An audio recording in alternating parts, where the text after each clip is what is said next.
वीरों की गाथा सुनाने, देश प्रेम सबके मन में जगाने लेकर आए हैं कृष्ण और party boy.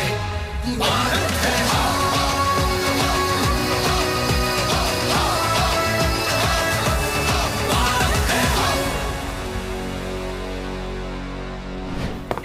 Five, four, three, two, one. It's over, Krrish. बस क्रिश, इतना शीर्षासन काफी है। अब सीधे हो जाओ। पर आज की एक्सरसाइज अभी इनकम्प्लीट है। और कल की कहानी भी। मेरे तो सपने में भी रानी और उनका युद्ध ही आ रहा था। अब ये लोग टाइम पास ही करेंगे, ये स्टोरी भी सुनाएंगे।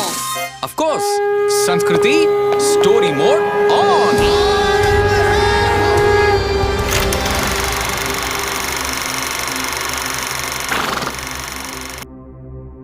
सर ह्यू रोज ने अपनी विशाल आर्मी के साथ झांसी को घेर लिया था।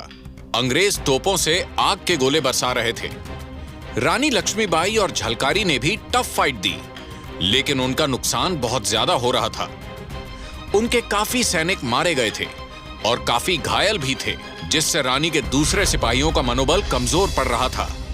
जब रानी ने यह महसूस किया, तब जब वो अंग्रेज हमारी ओर देखते हैं, तो पहले उन्हें एक विधवा दिखती है, फिर एक औरत और फिर एक हिंदुस्तानी, और वो इन तीनों की इज्जत करना नहीं जानते। अब वक्त आ गया है इनको सबक सिखाने का। जय भवानी! जय भवानी! जय भवानी! रानी के ये शब्द सुनते ही उनकी आर्मी में नई चेतना जागी, और जब अंग्रेजी सेना किले की दीवार पर चढ़ने लगे, तो रानी की सेना ने ऊपर से उबलता हुआ तेल डाला और उन्हें दीवारों से गिरा दिया। अंग्रेजी सेना को बिल्कुल भी अंदाजा नहीं था कि राजा के बिना भी रानी अकेले अपना किला संभालने में इतनी सक्षम होगी। इसके अलावा रानी ने कुछ और तैयारियां पहले से ही करके रखी थी। युद्ध कई दिनों तक दिन रात चला, लेकिन रानी ने डटकर मुकाबला किया और अंग्रेजों के पसीने छूट गए। सर, लगता है रानी हम पे हमला करने की तैयारी काफी समय से कर रही थी, इसलिए पूरे इलाके में इन लोगों ने कोई ग्रेन, कोई वेजिटेबल नहीं उगाया है। ऑलरेडी 5 दिन हो गए हैं। हमारे सोल्जर्स और देर यूं ही भूखे नहीं लड़ पाएंगे। और मैं किसी इंडियन, स्पेशली एक औरत से हार नहीं मानूंगा। अगर रानी परेशान थी, तो सर ह्यू रोज भी इस पलटवार से बौखला गया था। लेकिन ना उनके पास बंदूकों की कमी थी, ना ही बारूद की। ऐसा लग ही रहा था कि रानी अकेले इस किले को ज्यादा समय तक नहीं संभाल पाएंगी। तब दूसरी ओर से तात्या तोपे ने ह्यू रोज की आर्मी पर धावा बोल दिया। ये तात्या तोपे ने नाक में दम कर रखा है। खबर मिली है कि हमारे आदमियों को मदद की जरूरत है। आधे तात्या तोपे के पीछे जाओ और आधे यहीं रह के किले की दीवार तोड़ो। एक बार हम किले के अंदर घुस गए तो आपका और दामोदर का बचना असंभव होगा रानी। आप बादल पे सवार होके कुछ सैनिकों के साथ उसे यहाँ से ले जाइए। मेरी कदकाठी बिल्कुल आपसे मिलती है। मैं इन्हें थोड़ी देर के लिए तो चकमा दे ही सकती हूँ। मैं ऐसा नहीं कर सकती। मैं अपने लोगों को अकेले छोड़ के नहीं जा सकती। छत्रपति शिवाजी महाराज की कहानी याद कीजिए रानी। कभी कभी एक छोटी लड़ाई हारना बड़ी विजय पाने के लिए जरूरी होती है। हाँ रानी, आप युवराज को लेके कल्पी की ओर निकलिए, तब तक हम संभालेंगे। आखिर अंग्रेजी तोपें झांसी के किले की दीवार तोड़ने में कामयाब हो गई। वो रही रानी, पकड़ो उसे।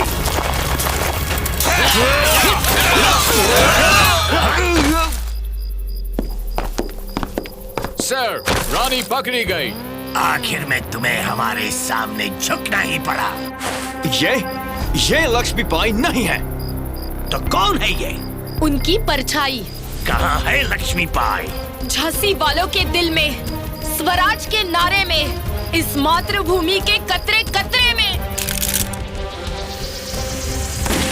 और इस तरह झलकारी ने रानी के लिए अपने प्राणों की आहुति दे दी। रानी अपने नन्हे से युवराज दामोदर को पीठ पर बांधकर किले से कल्पी के लिए निकल चुकी थी। हर तोप के धमाके से रानी का दिल छलनी छलनी होने लगा, पर उन्हें किसी तरह कल्पी पहुंचना ही था। लेकिन रास्ते में ही रानी साहिबा, यहाँ बहुत अंग्रेज हैं। हमें कोई दूसरा रास्ता लेना चाहिए। दूसरे रास्ते से कल्पी पहुंचने में बहुत समय लगेगा। तो हम इन्हें पार कैसे करेंगे?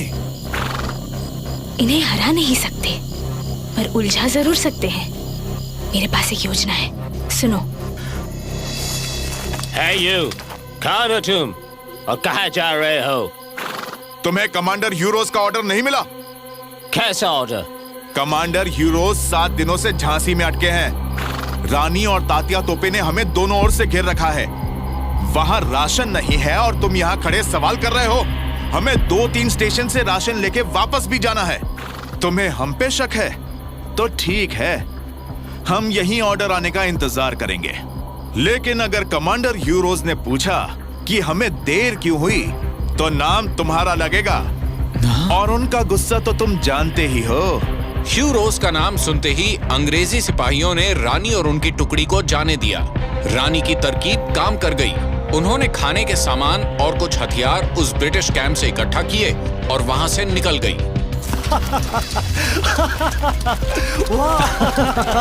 वाह रानी साहिबा, क्या तरकीब बनाई। हम ना ही अंग्रेजी कैंप के बीचों बीच से निकल आए, लेकिन हमने उन अंग्रेजों से उनकी बंदूकें भी छीन ली और उन्हें पता भी नहीं चला। वो सब तो ठीक है क्रिश, लेकिन रानी ने नन्हे से युवराज दामोदर को कैसे छुपाया? Good question.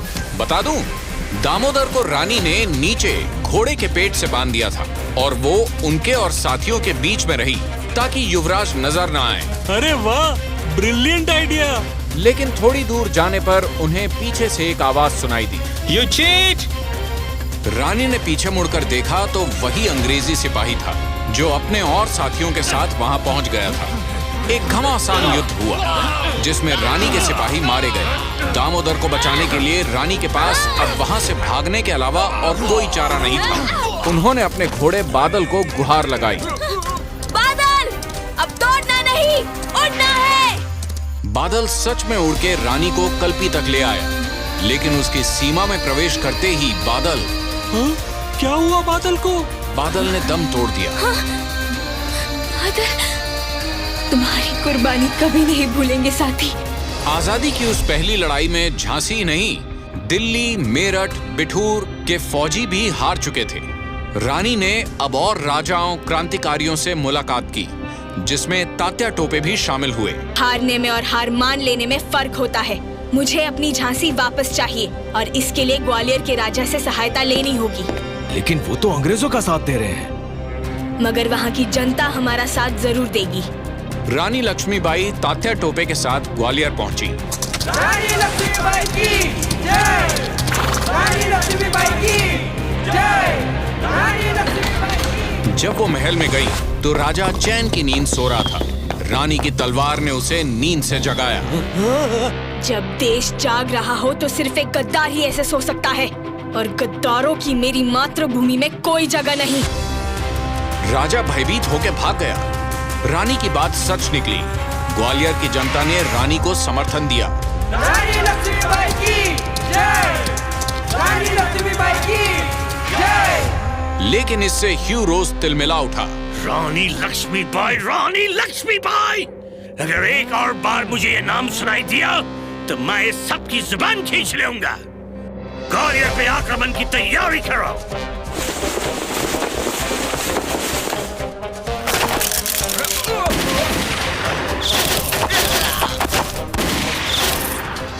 जय भवानी! जय भवानी! और फिर एक घमासान युद्ध हुआ। रानी बड़ी बहादुरी से लड़ी। उन्होंने यूरोस पर इस तरह आक्रमण किया कि उसे वहां से भागना पड़ा। रानी ने उसका पीछा किया। आगे यूरोस, पीछे रानी और रानी के पीछे यूरोस के सिपाही। भागते भागते यूरोस एक खाई के पास पहुंचा। उसका घोड़ा छलांग लगाकर उस खाई को पार कर गया, लेकिन रानी का घोड़ा वो हिम्मत नहीं दिखा पाया और वो रुक गया। अगर रानी का घोड़ा बादल जिंदा होता तो शायद उस दिन रानी बच जाती। वो ऐसी खाई को आराम से क्रॉस कर सकता था, लेकिन अनफॉर्चुनेटली उस दिन बादल नहीं था और रानी उन ब्रिटिश सोल्जर से घिर गई जो उनका पीछा कर रहे थे। फिर भी उन्होंने अंग्रेजों के सामने अपने हथियार नहीं डाले। खूब लड़ी मर्दानी वो तो झांसी वाली रानी थी। आखिर इतने सारे अंग्रेज सिपाहियों के सामने अकेली रानी कितना लड़ पाती। लड़ते लड़ते वो शहीद हो गई। रानी लक्ष्मीबाई कितनी ब्रेव और कूल थी ना। सर, लोग सोचते हैं कि ये हीरोज कुछ अलग ही होते हैं, पर ऐसा नहीं है। ये सब भी वही साधारण लोग हैं जो सच्चाई और न्याय के लिए डिफिकल्ट सिचुएशन से गुजरे, अंग्रेजों के खिलाफ वॉर की, लड़े, जीते, हारे, पर कभी उन्होंने मन से हार नहीं मानी और लड़ते लड़ते शहीद हो गए। इसीलिए आज उनकी बहादुरी के किस्से हम सब गाते हैं। आज भी जब शौर्य और हिम्मत की बातें होती हैं, तो लोग रानी लक्ष्मीबाई को जरूर याद करते हैं। लोग ग्वालियर में उनकी समाधि और झांसी का किला देखने को अपना सौभाग्य मानते हैं। गर्व से कहो, भारत है हम।